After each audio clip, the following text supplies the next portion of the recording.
সালাম আসসালামু আলাইকুম। সবাই কেমন আছেন? আলহামদুলিল্লাহ আমরাও ভালো আছি। তো এই তো আলামিনের আব্বু একটা পার্সেল অর্ডার করেছিল। আমাদের দুইজনের খুব প্রচুর অ্যালার্জি হয়েছে, গা হাত পা চুলকাচ্ছিল।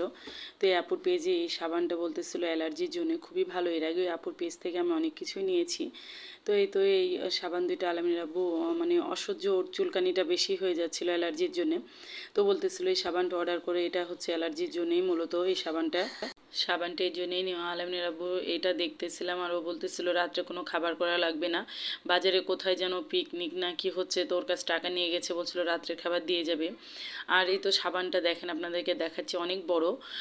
আপুর পেজ থেকে ইচ্ছা করলে আপনারাও অর্ডার করতে পারবেন। সাবানটা অনেক ভালো, এর আগেও আমি ব্যবহার করেছি, তো এবারও নিয়ে নিলাম। আলামিনের আব্বু বলতেছিল যে সাবানটায় তুমি এবারও এই সাবানটাই অর্ডার করো, তার জন্য এই সাবানটা নিয়েছি, দুইটা অর্ডার করেছি, তাই অফার পেয়েছি।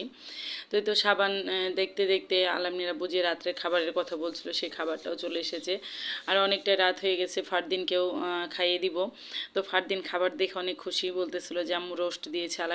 আলামিনের মুরগি পছন্দ, ফারদিনেরও মুরগিটাই বেশি পছন্দ, তো মুরগির রোস্ট দেখে ফারদিন খুব খুশি হয়ে গেছে।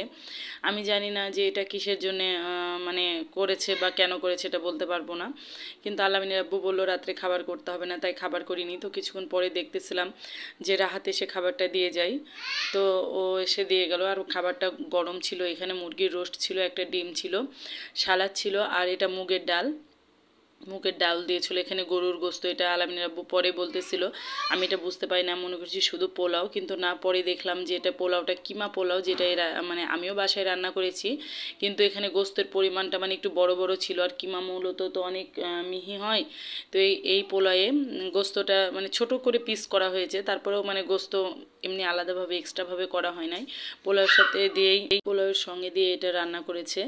তো এই তো আপনাদেরকে দেখাবো, আমি পোলাওটা ফার্স্টে প্লেটে উঠাচ্ছিলাম, তো পোলাওটা ওঠানোর পরে দেখছি গোস্তের পিসটা একটু বড় বড়ই আছে, আর পোলাওটা একটু ঝরঝরা হয়নি, একটু মানে লাগা লাগা টাইপের আছে।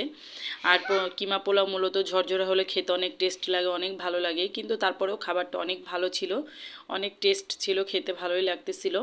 তো এই তো আমি আর ফারদিন খেয়ে নেব, ফারহানকে আগে খাওয়ানো হয়েছে, তারপরে ও সারতে বসেছিল, তোকে এক একটু দিচ্ছিলাম, ও খেয়ে নিলে বেশি খাওয়ালে ও আবার উঠিয়ে ফেলে। তা আমি আর ফারদিন এখন খেয়ে নিব। পোলাওটা অসম্ভব একটা টেস্ট হয়েছিল, মানে আসলেই অনেক স্বাদ হয়েছে।